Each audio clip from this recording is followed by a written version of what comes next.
ৰহস্যময় বাগিচা মূল ফ্ৰান্সিছ এলিজা হডছন বাৰ্নেটৰ the secret garden Anushree Sharma Baruah তাত আৰু কোনো নাছিল মেৰী লেনস্কক যেতিয়া ইংলেণ্ডৰ মিছেল থুৱেইট মেনৰত থকা পেহাকৰ ঘৰলৈ পঠিওৱা হৈছিল তেতিয়া সকলোৱে কৈছিল যে তাইক দেখিবলৈ এজনী বৰ অসুখী ছোৱালী যেন লাগিছিল কথাটো কিন্তু সিমান মিছাও নাছিল সৰু মুখখনেৰে সৈতে পাতল ক্ষীণকায় দেহ মূৰৰ চুলিবোৰ পাতল চুলিৰ ৰংটো অদ্ভুত হালধীয়া আৰু মুখখনো পিত বৰণীয়া অৱশ্য তাইৰ জন্ম ভাৰতত আৰু প্ৰায়ে তাইৰ কিবা নহয় কিবা এটা অসুখ লাগিয়েই থাকে তাইৰ দেউতাক আছিল ইংৰাজ চৰকাৰৰ এজন উচ্চ পদস্থ বিষয়া তেওঁ নিজৰ কাম কাজবোৰত প্ৰায়ে ব্যস্ত হৈ থাকিছিল অৱশ্য তেওঁ অসুখীয়াও আছিল আনহাতে মেৰীৰ মাক আছিল এক অপূৰ্ব সুন্দৰী মহিলা কেৱল আনন্দ ফূৰ্তিৰ মাজেৰে দিন কটাবলৈ আৰু তেওঁ ভাল পাইছিল শিশু সন্তানৰ প্ৰতি তেওঁৰ কোনো আকৰ্ষণ নাছিল আৰু সেয়ে মেৰীক জন্ম দিয়েই আয়াৰ হাতত লালিত পালিত হ'বলৈ এৰি দিছিল আয়াজনীয়েও তাইৰ মেম চাহাবৰ মনৰ ভাৱ উপলব্ধি কৰি ক্ষীণ মীন ৰোগীয়া কুৎসিত শিশুটোক পাৰে মানে মাকৰ পৰা দূৰত ৰাখিবলৈ যত্ন কৰিছিল সেইভাৱে দুৰ্ভগীয়া মেৰীৰো সেই আয়া আৰু আন আন কাম কৰা মানুহবোৰৰ মুখবোৰৰ বাহিৰে আন আত্মীয় মানুহৰ মুখৰ ছবি মনত নাছিল সেই কাম কৰা লোকসকলে বা আয়াজনীয়ে তাইক যি লাগে তাকে দিছিল যি মন যায় তাকে কৰিবলৈ দিছিল কিয়নো বাধা দিলে মেৰীয়ে চিঞৰি কান্দি দিছিল আৰু ফলত মেম চাহাবে বিৰক্ত হৈ সিহঁতক খুব খং কৰিছিল 6 বছৰমান বয়স নহওঁতেই তাই এটা গাহৰি পোৱালিৰ দৰে চেৰাচাৰী আৰু স্বাৰ্থপৰ হৈ পৰিছিল তাইক প্ৰথম লিখা পঢ়া শিকোৱা ইংৰাজ শিক্ষয়িত্ৰীগৰাকীয়ে তাইক সিমান সহ্য কৰিব পৰা নাছিল মাত্ৰ 3 মাহ পৰাই তেওঁ মেৰীক পঢ়াবলৈ বাদ দিছিল পঢ়িবলৈ নিজা মন এটা থকা বাবেহে মেৰীয়ে পঢ়িবলৈ শিকিছিল নহলেতো তাইৰ আখৰ শিকাই নহলহেঁতেন তেতিয়া তাইৰ 9 বছৰ এদিন গৰমকালি ৰাতিপুৱা হঠাতে তাই টোপনিৰ পৰা সাৰ পাই গ'ল তাই দেখিলে ওচৰতে থিয় হৈ থকাজনী তাইৰ আগৰ আয়াজনী নহয় আন কোনোবাহে সেয়ে খঙেৰে তাই সুধিলে তুমি কিয় মোৰ ইয়ালৈ আহিছা মই তোমাক ইয়াত থাকিবলৈ নিদিওঁ যোৱা মোৰ আয়াজনীক পঠিয়াই দিয়া ধুনীয়া পোছাক এযোৰ পিন্ধি মাকে সুন্দৰ যুৱক এজনৰ লগত বাৰান্দাখনলৈ ওলাই আহি সৰু সৰুকৈ কিবা কথা পাতিছে মেৰীৰ ৰক্ষ কথাবোৰ শুনি মানুহজনীয়ে বৰ ভয় খালে তাই খুনাই খুনাই ক'লে যে আগৰ আয়াজনী আহিব নোৱাৰে তাইৰ কথা শুনি খঙত একো নাই যেন হৈ মেৰীয়ে তাইক কুৰিয়াই কামুৰি হাৰাশাস্তি কৰিলে তথাপিও তাই মেৰীক বুজাবলৈ যত্ন কৰিলে যে আগৰ আয়াজনী আৰু নাহে সঁচাকৈয়ে সেই ৰাতিপুৱাটো আছিল যেন এক ৰহস্য ঘন ৰাতিপুৱা কোনো কাম আগৰ দৰে হোৱা নাছিল কাম কৰা মানুহ কিছুমান নাইকিয়া হৈছিল বাকীবোৰৰো মুখবোৰ ভয়াৰ্ত হৈ পৰিছিল কোনোৱে অৱশ্য মেৰীক কি হৈছে একোকে নকলে আনকি তাইৰ চিনাকি আয়াজনীও নাহিল সঁচাকৈয়ে তাই অকলশৰীয়া হৈ পৰিল আৰু সেয়ে তাই ওচৰৰ বাগিচাখনলৈ গ'ল আৰু বাৰান্দাখনৰ ওচৰৰ গছ এডালৰ তলত বহি নিজে নিজে খেলিবলৈ ধৰিলে মাজে মাজে তাই নেটিভ চাকৰবোৰক উদ্দেশ্যি গালি পাৰে চুৱৰ কা বাচ্চা কাৰণ তাই ভাবিছিল যে গালিৰ ভিতৰত চুৱৰটোৱে উৎকৃষ্ট গালি লাহে লাহে তাইৰ খংটো বেছি হৈ আহিছিল খঙতে তাই দাঁতবোৰ কৰচিছিল এনেতে তাই দেখিলে ধুনীয়া পোছাক এযোৰ পিন্ধি মাকে সুন্দৰ যুৱক এজনৰ লগত বাৰান্দাখনলৈ ওলাই আহি সৰু সৰুকৈ কিবা কথা পাতিছে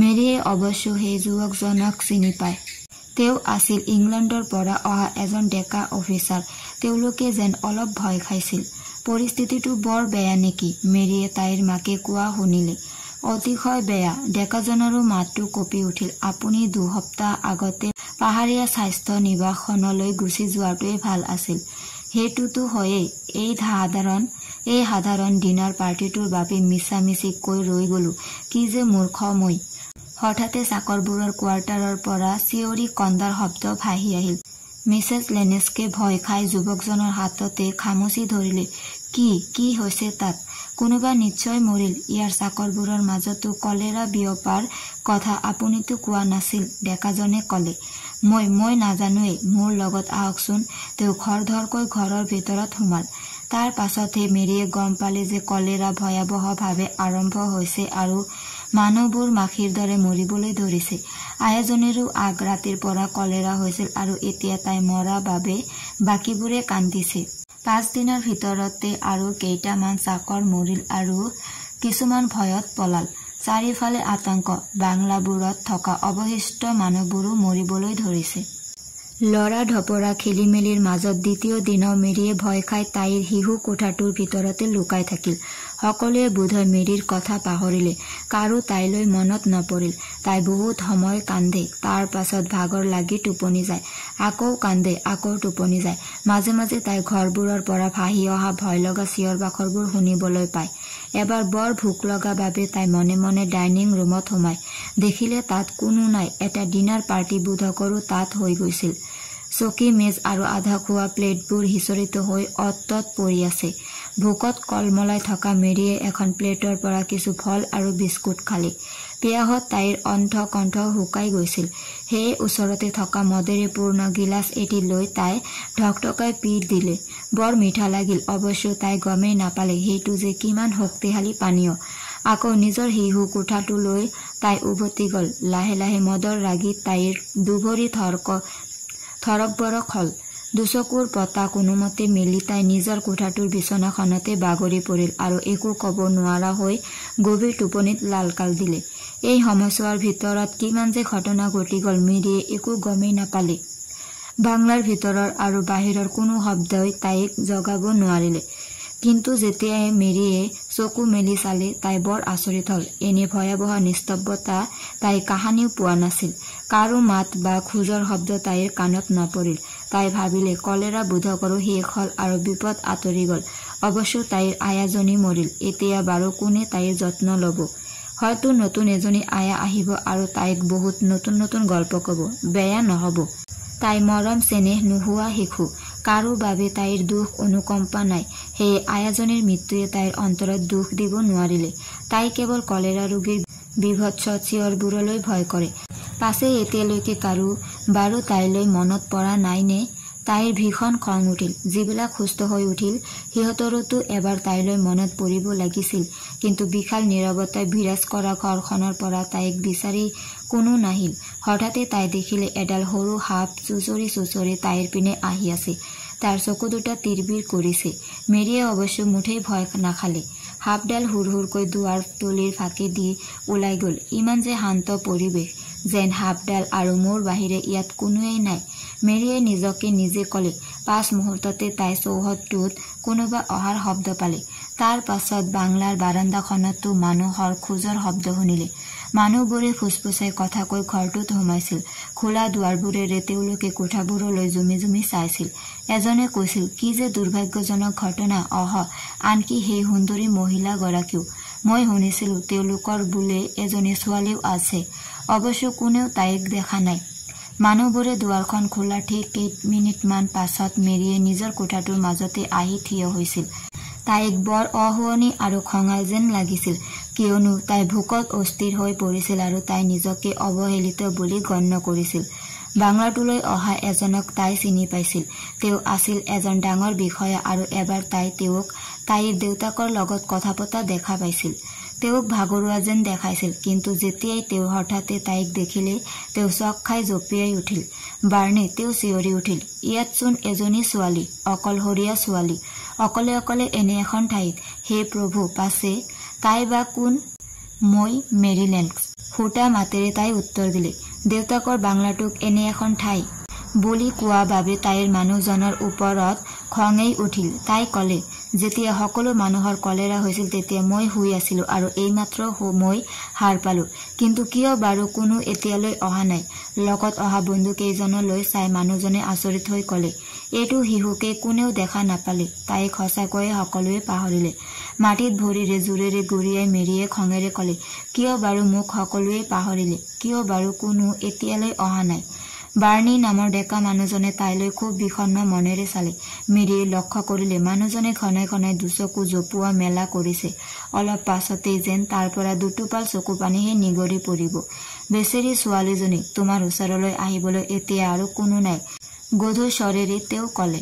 হঠাতে মেৰিয়ে উপলব্ধি কৰিলে মাক দেউতাকে তাইক এৰি চিৰদিনলৈ গুচি গৈছে। যিকেইটা চাকৰ জীয়াই থাকিল সিহঁতে যিমান পাৰে সোনকালে ইয়াৰ পৰা পলাইছে। তাই যে ইয়াতে থাকি গ'ল কোনেও এবাৰো চিন্তা নকৰিলে। গোটেই ঘৰখনত এক মৰিশালীৰ নিস্তব্ধতা বিৰাজ কৰিছে। তাই যে অলপ পৰ আগতে ভাবিছিল কেৱল তাই আৰু সাপডালহে এই ঘৰটোত আছে, সেইটোৱে বোধকৰো একমাত্ৰ সত্য। আইটি মেৰি বৰ তেৰি মেৰি। মাক দেউতাকৰ সান্নিধ্য মেৰিয়ে মুঠেই নাপালে। সেইবাবে তেওঁলোক যে চিৰদিনলৈ গুচি গ'ল সেই ভাৱটোৱে তাইক সিমান দুখ দিব নোৱাৰিলে।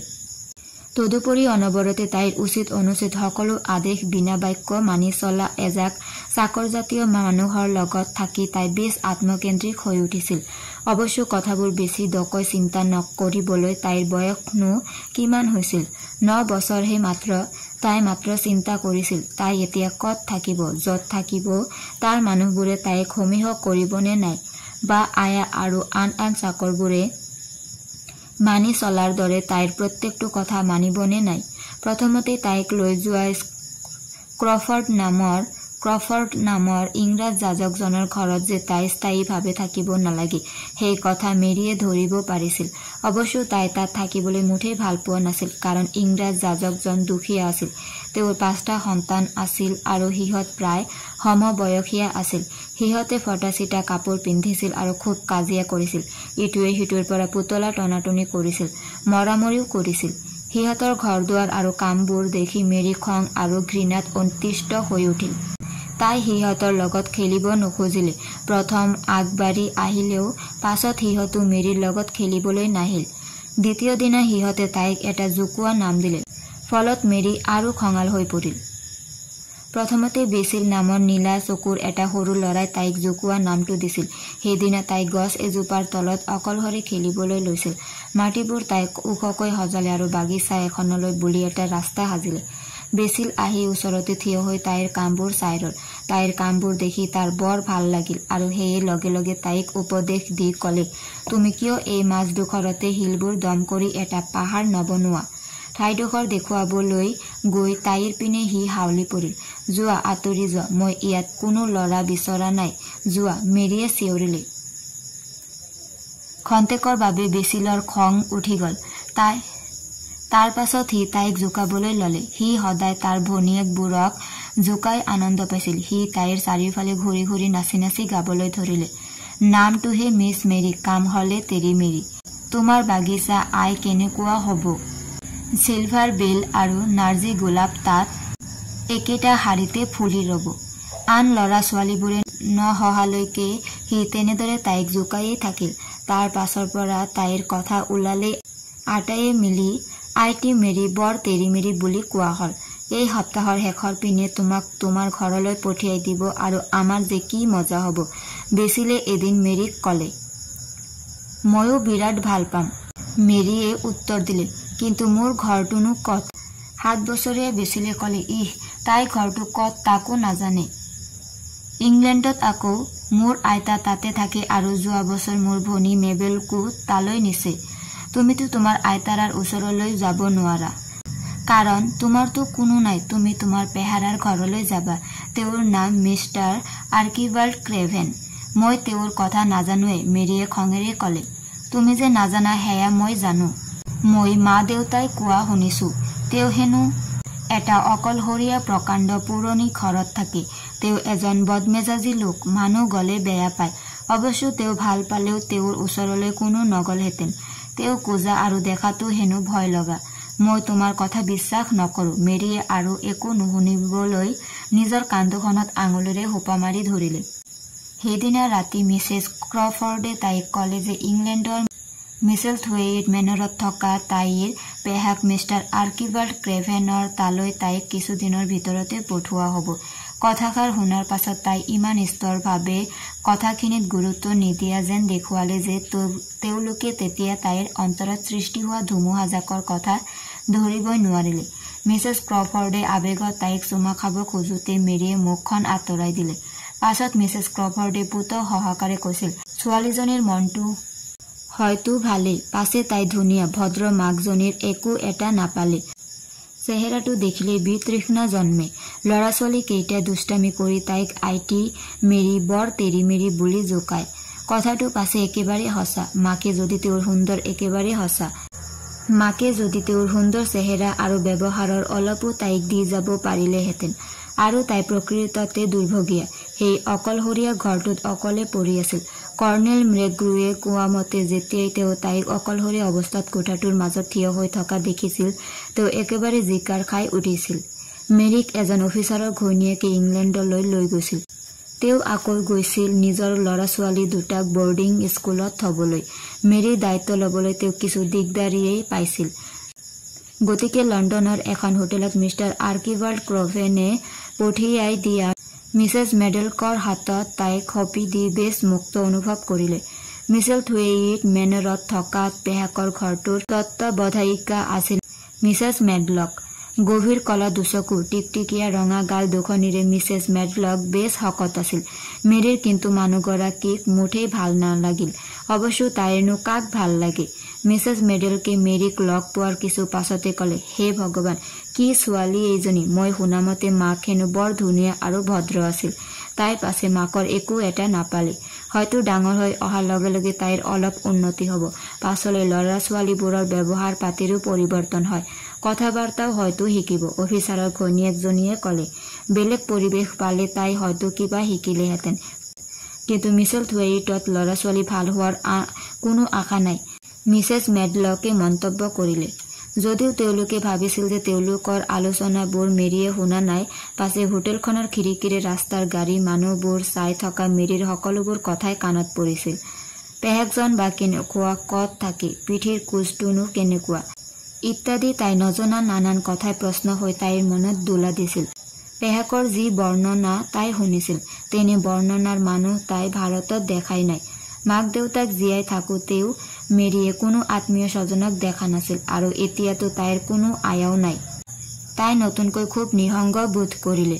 আন ল'ৰা ছোৱালীয়ে মাক দেউতাকক বা আন কোনোবা আপোনজনক ওচৰত পায়, কিন্তু কেঁচুৱা অৱস্থাৰ পৰাই তাই পালে কেৱল এসোপা আজ্ঞাবাহী চাকৰ, খাবলৈ বস্তু আৰু পিন্ধিবলৈ কাপোৰ। মেৰীৰ কাকো ভাল নালাগে। পাছে আনৰো যে তাইক ভাল নালাগিব পাৰে সেইটো তাই নাজানিলেই। 5 দিনৰ ট্ৰেইনত ইয়ৰ্কশ্বায়াৰলৈ যাত্ৰা কৰিলে। ষ্টেচনত তাই মিছেছ মেডলকৰ পৰা যিমান পাৰি আঁতৰত আছিল, যাতে মানুহবোৰে তাইক তেওঁৰ ছোৱালী বুলি নাভাবে। অৱশ্য মিছেছ মেডলক তাইৰ এনেধৰণৰ ব্যৱহাৰবোৰলৈ মুঠেই চিন্তিত নাছিল। সৰু ল'ৰা ছোৱালীৰ প্ৰতি তেওঁৰ বিশেষ আন্তৰিকতাও নাছিল। তেওঁ মিছেলথৱেইটত মিষ্টাৰ ক্ৰেভেনৰ তলত মোটা দৰমহাৰ চাকৰি কৰে। মালিকৰ সকলো আদেশ বিনা বাক্য আৰু সুচাৰুৰূপে পালন কৰিব লাগিব। তাৰ বাহিৰে তেওঁ আন কোনো চিন্তা কৰা নাছিল। কেপ্টেইন লেনক্স আৰু তেওঁৰ ঘৈণীয়েক কলেৰাত ঢুকাল। কেপ্টেইন লেনক্স আছিল মোৰ শ্ৰীমতীৰ ককায়েক। সেয়েহে তেওঁলোকৰ অনুপস্থিতিত বৰ্তমান ময়েই তেওঁলোকৰ ছোৱালীজনীৰ অভিভাৱক। ছোৱালীজনী যিহেতু অকলশৰীয়া হ'ল, সেয়ে তাইক মোৰ ইয়ালৈ আনিব লাগিব।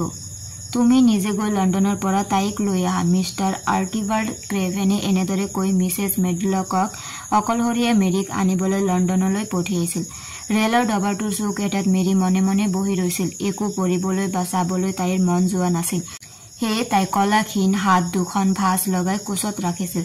তাই পিন্ধা কলা পোছাকযোৰেৰে তাইক আৰু বেছি অদ্ভুত লাগিছিল। তাইলৈ চাই চাই মিছেছ মেডলকে ভাবিলে, এনে শিশু আগতে মই কেতিয়াও দেখা নাই। একো এটা নকৰাকৈ ইমান নীৰৱ হৈ আহি আছে তাই। তাইৰ লগত কথা পতাৰ চেষ্টা কৰি তেওঁ মেৰীক সুধিলে, মই ভাবোঁ তোমাক মই যলৈ নিবলৈ ওলাইছো তাৰ বিষয়ে তোমাক কিছু কোৱা দৰকাৰ। বাৰু, তোমাৰ পেহাৰাৰ বিষয়ে তুমি কিবা জানানে? নাজানো, মেৰীয়ে ক'লে। তোমাৰ মাৰা দেউতাৰায়ো তেওঁৰ বিষয়ে কেতিয়াও একো কোৱা নাছিল নে?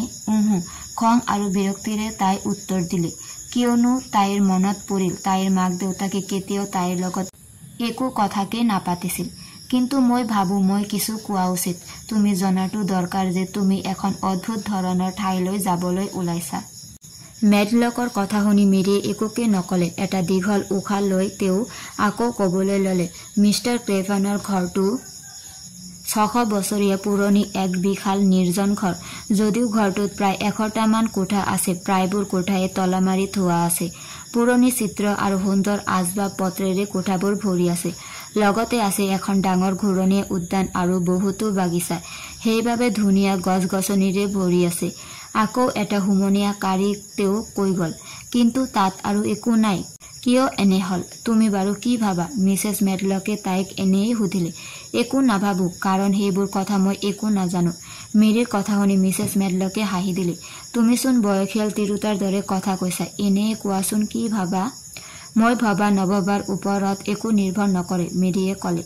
অৱশ্য তুমি ঠিকেই কৈছা, পাছে তোমাক কিয় মিছেল থুৱেইটে মেনৰেও ৰাখিব খুজিছে নাজানো। তেখেতে যে তোমাৰ কোনো চিন্তা নকৰে সেইটো মই ঠিক জানো। তোমাৰ পেহীজনী আছিল অত্যন্ত মৰম লগা মুখৰ। তেখেতে কিন্তু তোমাৰ পেহাৰাক বিয়া কৰাব বুলি কোনোৱে ভবা নাছিল, কিন্তু সঁচাসঁচিকৈয়ে তেওঁ তোমাৰ পেহাৰাক বিয়া কৰালে। মানুহে কয় তেওঁ টকাৰ বাবেহে তোমাৰ পেহাৰাৰ লগত বিয়া সোমাইছিল। কথাটো হয়তো সত্য নাছিল, কিন্তু যেতিয়া তেওঁৰ মৃত্যু হ'ল। কি তেওঁৰ মৃত্যু হ'ল? কথাষাৰ শুনিয়েই ক'ব নোৱাৰাকৈ জঁপিয়াই উঠিল মেৰী। লগে লগে তাইৰ মনত পৰিল ঠিক একেধৰণৰ এটা ফৰাচী পৰীৰ কাহিনীলৈ, যিটো আছিল এজন দুখীয়া কোজা মানুহ আৰু এজনী সুন্দৰী ৰাজকুমাৰীৰ। সেয়ে হঠাতে আৰ্কিবাল্ড ক্ৰেভেনলৈ তাইৰ দুখ লাগি গ'ল। মিছেছ মেডলকে ক'লে, তেওঁৰ মৃত্যু হ'ল, আৰু ইয়াৰ পাছত মিষ্টাৰ ক্ৰেভেন আৰু বেছি অদ্ভুত হৈ উঠিল। তেওঁ কাৰো বাবে চিন্তা নকৰা হ'ল, মানুহক সংগ নিদিয়া হ'ল। প্ৰায়ে তেওঁ বাহিৰত থাকে, মিছেল থুৱেইটত থকা সময়খিনি দুৱাৰ খিৰিকী বন্ধ কৰি ভিতৰত সোমাই থাকে। কেৱল পিটছাৰ নামৰ পুৰণি ভিতৰটোকহে ভিতৰলৈ যোৱাৰ অনুমতি দিয়ে, কিয়নো তেওঁৰ শিশু অৱস্থাৰ পৰাই পিটছাৰে তেওঁক চোৱা চিতা কৰিছিল। মেৰীৰ হৃদয় বিষাদেৰে ভৰি পৰিল। প্ৰায় 100টা কোঠাৰ ঘৰটো, তাতে আকৌ সকলো দুৱাৰ খিৰিকী বন্ধ। ঘৰটো হেনো এক বিশাল জোপোহা হাবিৰ মাজতে। ঘৰটোত থকা মানুহজন আকৌ কোজা আৰু তেওঁ দুৱাৰ খিৰিকী বন্ধ কৰি তাত সোমাই থাকে। গোটেই কথাবোৰ কি যে আচহুৱা। মেৰীয়ে খিৰিকীৰে বাহিৰলৈ চালে। বাহিৰত কিনকিনীয়া বৰষুণ, ৰেলৰ খিৰিকীত তাৰ আচাৰ কণী পৰিছে। সেই ধুনীয়া পত্নীগৰাকী যদি থাকিলহেঁতেন, তেন্তে তেওঁ নিশ্চয় মেৰীৰ মাকৰ দৰে সাজি কাচি পাৰ্টিত ঘূৰি ফুৰিলেহেঁতেন। পাছে তেওঁতো নায়েই, মেৰীয়ে চিন্তা কৰি গ'ল। মিছেছ মেডলকে ক'লে, তুমি তেওঁক দেখা পাবা বুলি আশা নকৰিবা। এইটো নাভাবিবা যে তাত তুমি কথা পাতিবলৈকো মানুহ পাবা। তুমি নিজে খেলি ফুৰিব লাগিব আৰু নিজকো চাব লাগিব। কোনবোৰ কোঠাত তুমি সোমাব পাৰা আৰু কোনবোৰ কোঠাত সোমাব নোৱাৰা সেয়া তোমাক কৈ দিয়া হ'ব। তাত বহুতো ফুলৰ বাগিচাও আছে, কিন্তু ঘৰত থকা সময়খিনিও তুমি ইফালে সিফালে ঘূৰি নুফুৰিবা অথবা ঠেলি হেঁচুকি কোঠাবোৰ চাবলৈ যত্ন নকৰিবা। এইবোৰ কাম মিষ্টাৰ ক্ৰেভেনে মুঠেই ভাল নাপায়। মই একো ঠেলি হেঁচুকি চাই ইফালে সিফালে ঘূৰি ফুৰিব নোখোজো, অকণমানি মেৰীয়ে উত্তৰ দিলে। মিষ্টাৰ আৰ্কিবাল্ড ক্ৰেভেনৰ জীৱনৰ কথাবোৰ শুনি মেৰীৰ পাছে বেয়া লাগিল। তাই ভাবিলে, সেইবাবেই হয়তো মানুহজন ইমান অসুখী। খিৰিকীৰে তাই বাহিৰৰ বৰষুণ জাক চাই ৰ'ল। লাহে লাহে তাইৰ দুচকুৰ পতা টোপনিয়ে গধুৰ কৰি তুলিলে। জোপোহা বননিৰ মাজেদি ৰেলত তাইৰ বহু সময় টোপনি আহিছিল। এই ষ্টেচনত তাই সাৰ পাই দেখিলে মিছেছ মেডলকে ইতিমধ্যে ষ্টেচনৰ দোকানৰ পৰা মাংস, ৰুটি, মাখন আৰু গৰম চাহ কিনি খাবলৈ উলিয়াই লৈছে। নেৰানেপেৰাকৈ বৰষুণ জাক দি আছিল আৰু বাহিৰত থকা মানুহবোৰে নিজৰ নিজৰ পানী কোটবোৰ পিন্ধি লৈছিল। গাৰ্ডজনে লেম্পবোৰ জ্বলাইছিল। মিছেছ মেডলকে মেৰীৰ সৈতে চাহ, মাংস, ৰুটি খাবলৈ ধৰিলে। তাৰ পাছত তেওঁ শুবলৈ ল'লে আৰু মেৰীয়েও চোক এটাত শুবলৈ যত্ন কৰিলে। তাইৰ আকৌ টোপনি আহিল। বহুত পৰৰ পাছত আৰু ধাৰাসাৰে বৰষুণ পৰিবলৈ ধৰিলে। এটা ষ্টেচনত আহি ৰেলখন ৰল আৰু মিছেছ মেডলকে তাইক গাত ধৰি জোকাৰি দি ক'লে, তুমি সাৰে আছানে? আমি থুৱেইট ষ্টেচন পালোঁ। অৱশ্যে এতিয়াও আমি বহুদূৰ বাট যাব লাগিব। ষ্টেচনটো আছিল তেনেই সৰু আৰু তেওঁলোকৰ বাহিৰে আন কোনো মানুহ ৰেলখনৰ পৰা নমা তেওঁলোকৰ চকুত নপৰিল। ষ্টেচন মাষ্টৰজনে মিছেছ মেডলকক অলপ আচহুৱা ভাষাত কিবা এটা ক'লে।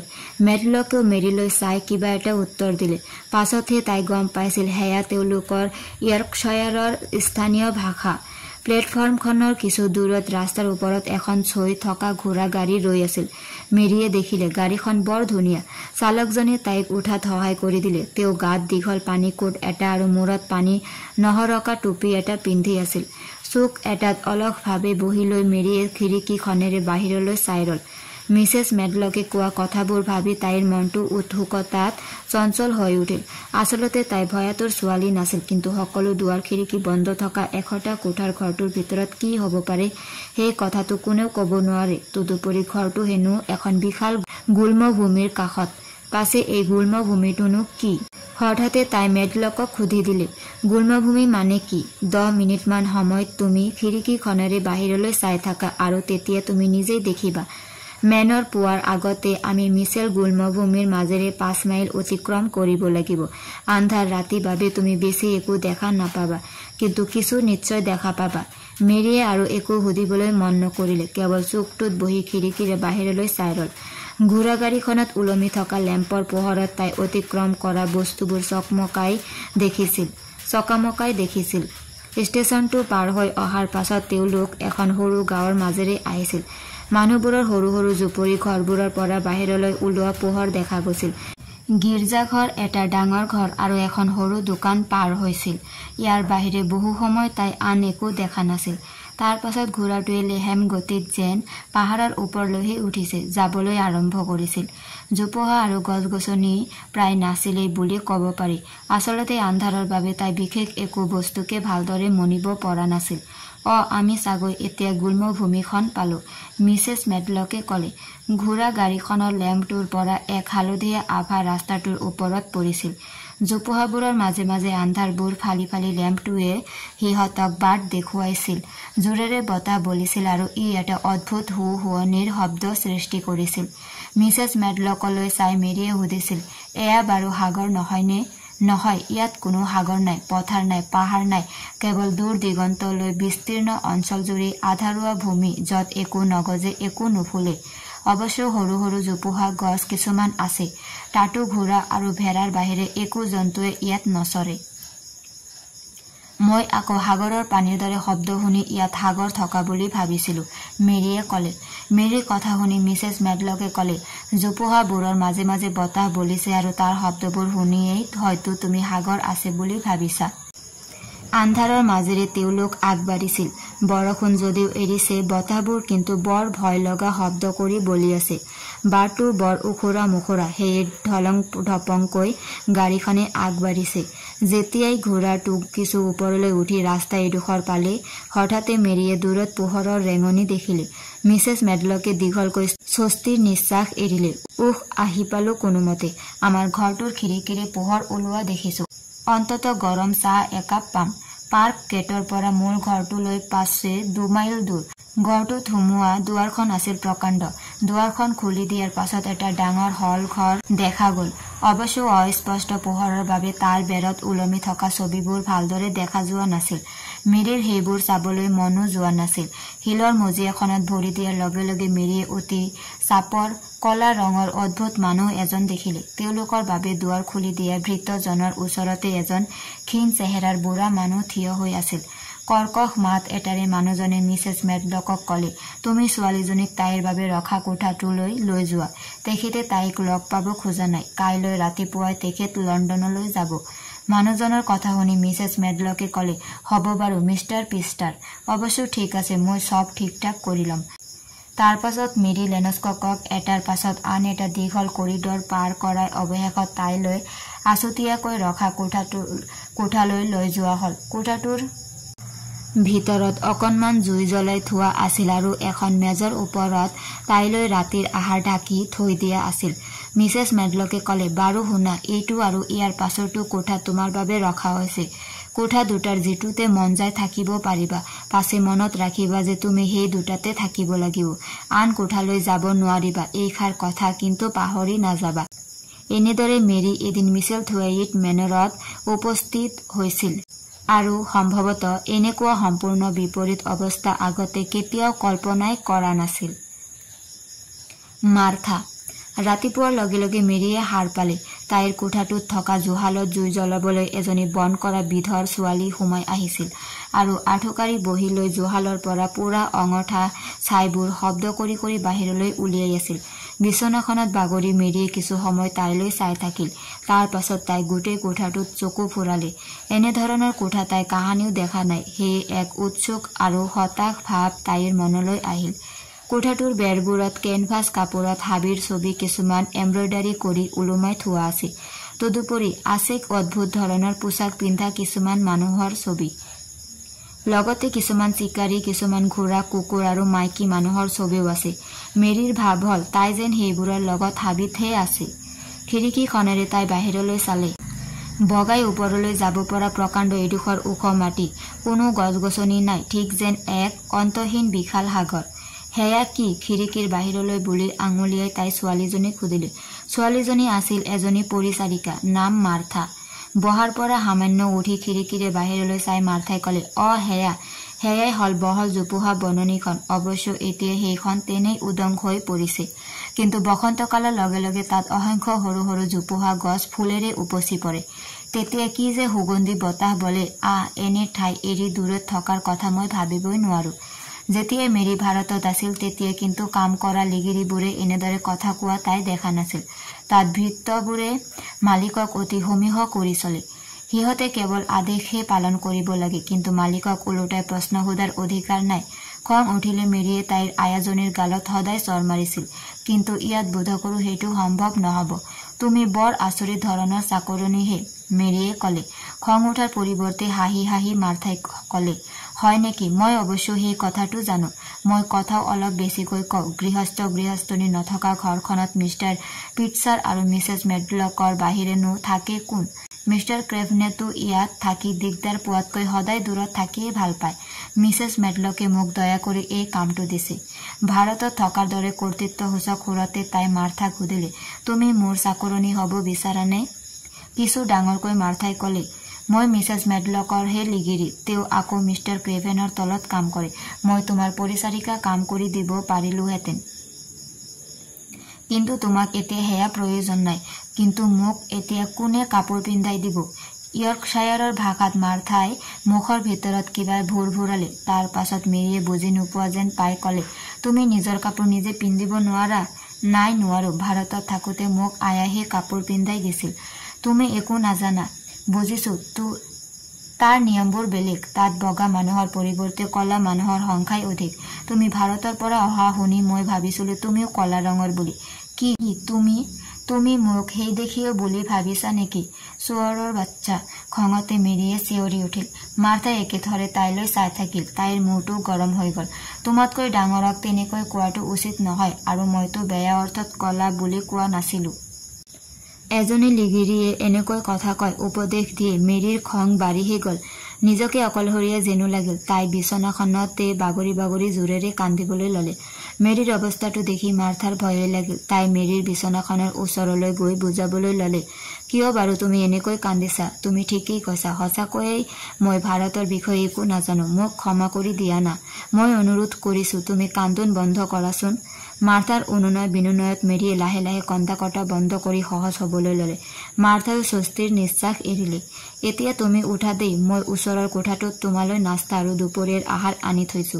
মেৰী বিচনাখনৰ পৰা উঠিল, কিন্তু আলমাৰীৰ পৰা মাৰ্থাই উলিয়াই দিয়া কাপোৰযোৰ নিপিন্ধি নিজে আগদিনা আহোঁতে পিন্ধি অহা কলা ৰঙৰ কাপোৰযোৰ বিচাৰিলে। মাৰ্থাই ক'লে যে মিষ্টাৰ ক্ৰেভেনে ল'ৰা ছোৱালীয়ে মৃত ব্যক্তিৰ দৰে কলা ৰঙৰ কাপোৰ পিন্ধিলে বেয়া পায়, সেয়ে ইয়াত তাই ৰঙীন কাপোৰ পিন্ধিব লাগিব। তাৰ পাছত মাৰ্থাই তাইক কাপোৰ এযোৰ পিন্ধাই দিলে। মেৰীৰ পোছাকযোৰত বুটাম মাৰি দিয়াৰ পৰা জোতা পিন্ধাই দিয়ালৈকে সকলো কাম কৰি দিব লগা হোৱাত মাৰ্থা আচৰিত হ'ল। তাই নিজৰ ভায়েক ভনীয়েকহঁতকো কাপোৰ পিন্ধাই দিয়ে, কিন্তু কোনো এনেদৰে আনৰ ওপৰত নিৰ্ভৰশীল হৈ নাথাকে। ইফালে মেৰীৰো মনত সন্দেহ হ'ল, ইয়ালৈ আহি তাই নিজৰ কামবোৰ নিজে কৰিব লাগিব নেকি? লাহে লাহে মেৰীয়ে মাৰ্থাই কথা কোৱা ভংগীবোৰ সহ্য কৰিবলৈ যত্ন কৰিলে। পাছে ইমান খোলাখুলিভাৱে তাই মেৰীৰ লগত কথা পতাত আচৰিতো হ'ল। মাৰ্থাই নিজৰ কথা কৈ গ'ল, আমাৰ 12জনীয়া পৰিয়ালটোত দেউতাই পায় সপ্তাহত মাত্ৰ 16 শিলিং। মায়ে তাৰে কোনোমতে খোৱাৰ জোৰা মাৰে। মোৰ এটা 12 বছৰীয়া ভাইটি আছে, ডিকন। তাৰ কথাকে কওঁ ৰবা। ডিকনে এবাৰ কণমানি টাটু ঘোঁৰাৰ পোৱালি এটা পালে। ক'ত পালে সি সেইটো? মেৰীয়ে সুধিলে। পোৱালিটো মাকৰ লগত জোপোহা বননিত চৰি আছিল। ডিকনৰ লগত তাৰ বন্ধুত্ব হ'ল। সি নিজৰ ভাগৰ পাউৰুটি আৰু কোমলীয়া ঘাঁহ ছিঙি তাক খাবলৈ দিয়ে। ডিকন বৰ মৰমীয়াল ল'ৰা আৰু সি জীৱ জন্তুক বৰ মৰম কৰে। পোৱালিটো এদিন ডিকনৰ লগত একেবাৰে গুচি আহিল। মেৰীয়ে কোনো জীৱ জন্তুক মৰম কৰি পুহিবলৈ বিচাৰে। কিন্তু সেইটো হৈ উঠা নাই। সেই দিকনৰ প্ৰতি তাইৰ আকৰ্ষণ কিছু বাঢ়ি গ'ল। মাৰ্থাই মেৰীক তাইৰ বাবে ঠিক কৰা সেইটো কোঠালৈ লৈ গ'ল। কোঠাটো অৱশ্য সৰু ল'ৰা ছোৱালী থকা বিধৰ নহয়। বেৰত পুৰণি ধৰণৰ ছবি লগাই থোৱা আছে। মাজত আছে এখন মেজ। এতিয়া তাত ভাল ভাল বস্তুৰে ব্ৰেকফাষ্ট সজাই থোৱা আছে। মেৰীৰ ভোক বৰ কম লাগে, সেয়ে সেইবোৰ খাবলৈ তাই আপত্তি কৰিলে। তাইৰ আপত্তি শুনি মাৰ্থাই আচৰিত হৈ ক'লে, ইমান সুন্দৰ খাদ্য দেখিলে আমাৰ ল'ৰা ছোৱালীবোৰ 5 মিনিটতে সকলোবোৰ খাই শেষ কৰি পেলালেহেঁতেন, আৰু তুমি নাখাও বুলি কৈছা। তোমাৰ ভোক লগা নাই? মেৰীয়ে ক'লে। ভোকনো কি বস্তু মই নাজানোৱেই। মেৰীৰ কথাষাৰ শুনি মাৰ্থাই বিৰক্তিৰে তাইলৈ চালে। যি হওক, মেৰীয়ে অকণমান চাহ টোষ্টেৰে সৈতে খালে। এইবাৰ মাৰ্থাই মেৰীক ক'লে, তুমি অকণমান বাহিৰলৈ গৈ খেলাচোন, তেতিয়াই তোমাৰ ভোক লাগি খাবলৈ মন যাব। কিন্তু মই কাৰ লগত বাহিৰলৈ যাম? অকলে যোৱা আকৌ। আন ল'ৰা ছোৱালীৰ দৰে বাহিৰলৈ গৈ খেলিবলৈ শিকাচোন। আমাৰ দিকনেতো অকলে অকলে সেই জোপোহা হাবিলৈ গৈ খেলে। তেনেকৈয়ে সি টাটু ঘোঁৰা পোৱালিটোৰ লগত বন্ধু যেন হৈ পৰিল। আন ঘোঁৰা শহাপহু ভেড়াবোৰেও তাক চিনি পোৱা হৈছে। সৰু সৰু চৰাইবোৰে তাৰ হাততে পৰি আহাৰ খায়। সি জীৱ জন্তুক বৰ মৰম কৰে, আৰু সেয়ে সি নিজৰ খোৱা বস্তুৰ অকণমান নাখায়ো সিহঁতলৈ ৰাখি থয়। প্ৰকৃততে দিকনৰ কথা কওঁতেহে মেৰীয়ে এবাৰ বাহিৰলৈ যাবলৈ মন কৰিলে। ঘোঁৰা আৰু ভেড়া নাথাকিলেও বাহিৰত অন্ততঃ চৰাইটো থাকিব, আৰু সেই চৰাইবোৰ নিশ্চয় ভাৰতৰ চৰাইতকৈ বেলেগ হ'ব। মেৰীৰ হয়তো ভাল লাগিবও পাৰে। মাৰ্থাই মেৰীৰ কোট জোতা আনি দিলে। যোৱাৰ বাটটো দেখুৱাই দিলে। তুমি যদি সেইফালে যোৱা, তেতিয়াহ'লে বাগিচাবোৰ পাবা। গৰমকালি হোৱাহেঁতেন তুমি বহুত ফুল দেখিলাহেঁতেন। এতিয়া পাছে তাত ফুল নাই। মাৰ্থা অলপ ৰ'ল, তাৰ পাছত কওঁ নকওঁকৈ ক'লে, এখন বাগিচা পাছে তলা মাৰি বন্ধ কৰি থোৱা আছে। 10 বছৰ তালৈ কোনো যোৱা নাই। কিয়? মেৰীয়ে সুধিলে। তাৰমানে এই আচৰিত ঘৰটোত তলা মৰা কোঠাৰ উপৰি ফুলনি এখনতো তলা মৰা দুৱাৰ আছে।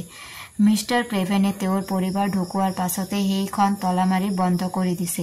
নিজতো নাযায়েই, আনকো যাবলৈ নিদিয়ে। চাবিটো ক'ৰবাত পুতি থৈছে। মই যাওঁ দেই। মিছেছ মেডলকৰ বেল বাজিছে। মাৰ্থাই দৌৰ মাৰিলে। ওলাই যাওঁতে মেৰীয়ে সেই 10 বছৰ বন্ধ থকা বাগিচাখনৰ কথাকে ভাবি গ'ল। তাত বাৰু এজোপা ফুলগছো জীয়াই আছেনে? মাৰ্থাই দেখুওৱা মতে জোপোহাবোৰৰ মাজেদি থকা দুৱাৰখনেদি মেৰী ওলাই গ'ল আৰু ডাঙৰ বাগিচাবোৰ পালে। প্ৰথম বাগিচাখনত তাই দেখিলে তাত বহল বহল ঘাঁহনি আছে। গছ আছে। ফুলৰ সৰু সৰু গছবোৰ গজি উঠিছে। কিছুমান জোপোহাক সুন্দৰ আকাৰ দিয়া হৈছে। ডাঙৰ পুখুৰী এটাও আছে। ফোৱাৰা আছে। অৱশ্যে সেইটোৱে কাম কৰি থকা নাই। কিন্তু এইখনতো বন্ধ হৈ থকা বাগিচাখন নহয়। মেৰীয়ে দীঘল দেৱানখনৰ মাজত এখন দুৱাৰ দেখিলে। দুৱাৰখনৰ মাজেৰে তাই আগুৱাই গ'ল। তাই দেখিলে এয়াচোন চাৰিওপিনে দেৱাল দিয়া আন এখন বাগিচা। ভিতৰত এনেকৈ দেৱাল দিয়া আৰু বহুতো সৰু সৰু বাগিচা আছে। ইখন বাগিচাৰ পৰা সিখন বাগিচালৈ যাব পৰা বাটো আছে। আন এখন খোলা সেউজীয়া দুৱাৰ তাই দেখিবলৈ পালে।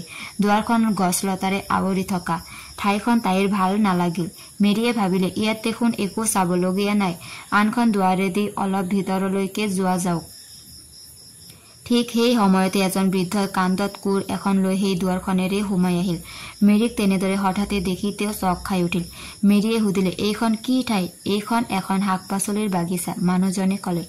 সেউজীয়া দুৱাৰখনেদি তাই ভিতৰলৈ যাবলৈ খুজিলে। মানুহজনে তাইক ক'লে, তুমি কিন্তু তাত এতিয়া একো দেখা নোপোৱা। কোনো উত্তৰ নিদিয়াকৈ মেৰীয়ে দ্বিতীয় সেউজীয়া দুৱাৰখনলৈ আগবাঢ়িল। তাত তাই কিছুমান ঠাণ্ডাকালিৰ শাক-পাচলিৰ গছহে দেখিবলৈ পালে। তাত তাই আৰু এখন দেৱাল দেখিলে। তাত এখন সেউজীয়া বন্ধ দুৱাৰো আছে। তাই ভাবিলে, এইখনেই বোধকৰো বন্ধ বাগিচাখনৰ দুৱাৰ। বোধহয় 10 বছৰ ধৰি ইয়াৰ ভিতৰখন কোনোৱে দেখা নাই। দুৱাৰখন নিশ্চয় খুলিব নোৱাৰি। তথাপি কৌতূহলবশত মেৰীয়ে গৈ দুৱাৰখনৰ হেণ্ডেলডাল বেঁকা কৰি দিলে। পাছে তাইক নিৰাশ কৰি দুৱাৰখন খোল খাই গ'ল। তাই দেখিলে এইখনো যেন গছ-গছনিৰে ভৰা এক ৰহস্যময় বাগিচা। নঙৰ্থা ফল-মূলৰ গছ আৰু শীতৰ মুগাৰঙী ঘাঁহবোৰ তাত আছে। সেইখন বাগিচাৰ ইটো ফালে দেৱালখনত আৰু দুৱাৰ আছে নেকি তাই চালে। পাছে নাই, কোনো দুৱাৰেই নাই। দেৱালৰ ওপৰেদি কিছুমান ডাঙৰ গছ দেখা যায়। হঠাতে তাই দেখিলে তাৰে দীঘল গছ এডালত ৰঙা বুকুৰ এটা ধুনীয়া চৰাই ওখ ডাল এটাত বহি আছে। মেৰীক দেখিয়েই নেকি সি তাৰ সুৱদী কণ্ঠেৰে গান গাবলৈ ল'লে। থমকি ৰৈ মেৰীয়ে একান্ত মনে তাৰ গান শুনিলে। এক আনন্দৰ অনুভূতি তাইৰ মনত জাগি উঠিল। ই ভাৰতীয় চৰাইৰ দৰে নহয়। তাই কাহানিও নেদেখা চৰাই এইটো। হয়তো সিপাৰৰ ৰহস্যময় বাগিচাখনতেই থাকি। সেইখনেই বোধকৰো বন্ধ বাগিচাখন। বাগিচাখন বা কেনেকুৱা তাকে চাবলৈ তাই বৰ উদ্গ্ৰীৱ হৈ পৰিল। মিষ্টাৰ আৰ্কিবাল্ড ক্ৰেভেনে এই বাগিচাখনৰ দুৱাৰৰ চাবিটো কত বা পুতি থৈছে। যদি তেওঁ ঘৈণীয়েকজনীক ইমানেই ভাল পাইছিল তেনেহলে ঘৈণীয়েকে ভাল পোৱা বাগিচাখন কিয় তেওঁক ঘৃণা কৰিলে? মানুহজন বা কেনে? যদি তাই মিষ্টাৰ ক্ৰেভেনক লগ পালেহেঁতেন, অৱশ্য লগ পালেনো কি হলহেঁতেন? তাই নিশ্চয় মানুহজনক ভাল নাপালহেঁতেন আৰু তেওঁ মেৰীক ভাল নাপালহেঁতেন। হঠাতে তাইৰ মনলৈ এটা অদ্ভুত ভাৱ আহিল, কোনো মানুহে মোক ভাল নাপায়, ময়ো কাকো ভাল নাপাওঁ। কিয় যে মই ক্ৰফৰ্ড পৰিয়ালৰ ল'ৰা ছোৱালীবোৰৰ নিচিনাকৈ হাঁহি মাতি থাকিব নোৱাৰো? এইবাৰ তাই চৰাইটোৰ কথা ভাবিলে। ডাঙৰ গছ এডালৰ ওপৰত উঠি সি মধুৰ গান গাই গাই আছিল। তাইৰ বাবে হয়তো গাইছিল। গছডাল ডাঙৰ, সেইডালৰ গুৰিটো নিশ্চয় গোপন বাগিচাখনৰ ভিতৰতে। পাছে চাৰিওফালে দেৱাল, সোমাবলৈ দেখোন বাটেই নাই, তাই ভাবিলে। তাই পুনৰ প্ৰথম বাগিচাখনলৈ ঘূৰি আহিল। বুঢ়া মানুহজনে তেতিয়াও তাত নিবিষ্ট মনে কিবা কাম কৰি আছিল। মই সেইখন বাগিচালৈ গৈছিলো, তাই এনে কলে। তোমাক যাবলৈ কোনেও মানা কৰা নাই, মানুহজনে অলপ হুটা মাতেৰে কলে। মই ফল মূলৰ বাগিচাখনলৈও গৈছিলো, তাই এনেই কলে। তাত কোনেও পহৰা দিবলৈ কুকুৰ ৰখা নাই। তাৰো সিফালৰ বাগিচাখনলৈ যাবলৈচোন কোনো বাট নাই। কোনখন বাগিচা? হঠাতে কাম বন্ধ কৰি মানুহজনে ৰুক্ষ স্বৰেৰে সুধিলে। দেৱালৰ সিফালৰখন। তাত গছ আছে, মই গছৰ আগবোৰ দেখিছো। ৰঙা বুকুৰ চৰাই এটাই তাত বহি গানো গাই আছিল। তাইক আচৰিত কৰি মানুহজনে অলপ হাঁহিলে মানুহক সঁচাকৈ ভাল দেখি প্ৰথমবাৰৰ বাবে তাই অনুভৱ কৰিলে। আগতে তাই এইটো কথা ভবাই নাছিল। ফলৰ বাগিচাখনৰ ফালে ঘূৰি মানুহজনে হুহুৰিয়ালে। বদমেজাজী মানুহ এজনেনো কেনেকৈ ইমান মিঠাকৈ হুহুৰিয়াব পাৰে? মেৰীক বিমুগ্ধ আৰু আচৰিত কৰি সেই ৰঙা বুকুৰ চৰাইটো উৰি আহি বুঢ়াৰ ওচৰতে পৰিলহি। এইটোৱেই নহয় জানো? বুঢ়া মানুহজনে অলপ সহাৰ দৰে কৰিলে। এইবাৰ তেওঁ চৰাইটোৰ লগত কথা পতাত লাগিল। কতনো আছিলি বোপাইটো? দুদিনমান দেখোন দেখাই নাই। মই আকৌ ভাবিছিলো কৰবাত গৈ বিয়াই পাতিলি নেকি?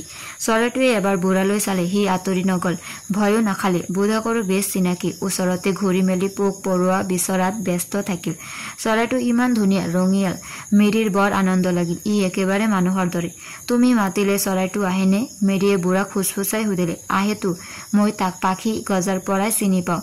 প্ৰথম উৰিবলৈ শিকোতে সি এবাৰ তাৰ পৰা কেনেবাকৈ উৰি আহি এইখিনি পালেহি। তেতিয়াতো আকৌ ঘূৰি যাব নোৱাৰা হল। গতিকে আমি দুদিনমান একেলগে থাকি বন্ধু হৈ গলো।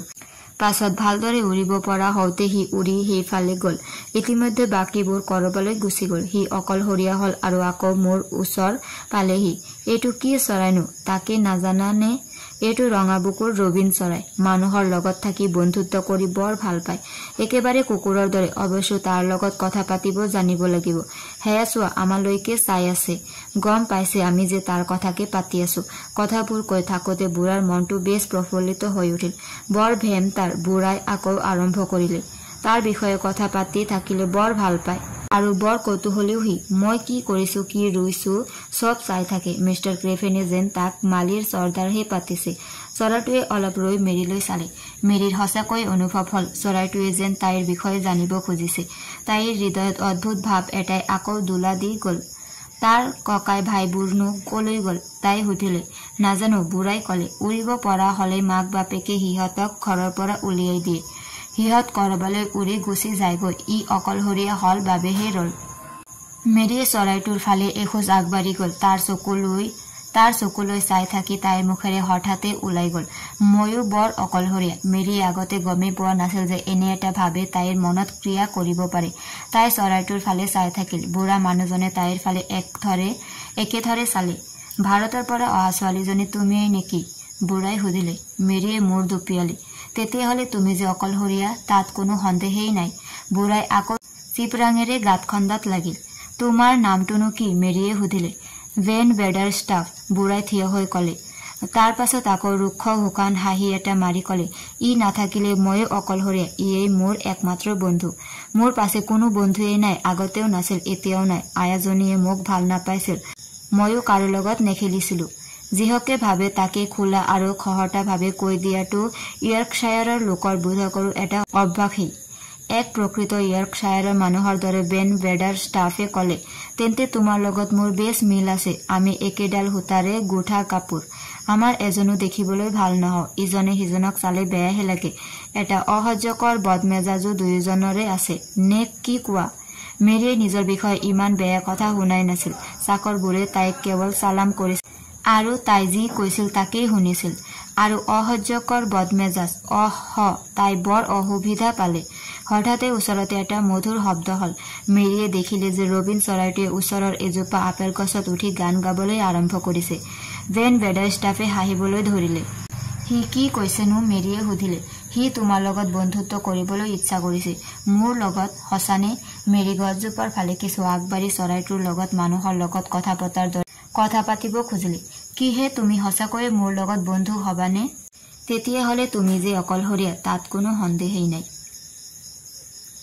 তাইৰ অস্বাভাৱিক মিঠা মাতত ভেন ৱেডাৰষ্টাফো আচৰিত হল কিহে তুমিচোন খঙাল বুঢ়ী মানুহৰ দৰে নকয় সঁচাসঁচি ছোৱালীৰ দৰে মিঠা সুৰত কথা কৈছা ডিকনে যিদৰে এই অঞ্চলৰ জীৱ জন্তুৰ লগত কথা পাতে একেবাৰে তেনেদৰে তুমি ডিকনক চিনি পোৱা মেৰিয়ে খৰধৰকৈ সুধিলে তাকনো কোনে নাজানে ডিকনে সকলোতে ঘূৰি ফুৰে মইতো ভাবো সকলো ফুলৰ গছ ফলৰ গছে তাক চিনি পায় শিয়ালবোৰে তাক মাতি নি সিহঁতৰ পোৱালিবোৰ দেখুৱায় স্কাইলাৰ্ক চৰাইৰ বাহবোৰো তাৰ চকুৰ পৰা আঁতৰি থাকিব নোৱাৰে মেৰিয়ে আৰু কিছুমান প্ৰশ্ন সুধিব খুজিছিল বিশেষকৈ ডিকন আৰু সেই বাগিচাখনৰ কথা পাছে সেই মুহূৰ্ততে ৰবিন চৰাইটোৱে গান শেষ কৰি পাখি মেলি উৰি গুচি গল তাৰ ফুৰা বোধকৰো শেষ হল কৰিবলগীয়া কামো বোধকৰো আৰু বহুত আছে আৰে হি দেখোন দেৱাল পাৰ হৈ সেই বন্ধু বাগিচাখনলৈ গুচি গল মেৰিয়ে চিঞৰি উঠিল হি তাতে থাকে যদি হি ইতিমধ্যে বিয়া কৰাইছে তেন্তে ঘৈণীয়েকৰ সৈতে তাৰে কোনোবা এজোপা পুৰণি গোলাপ ফুলৰ গছত থাকে চাগৈ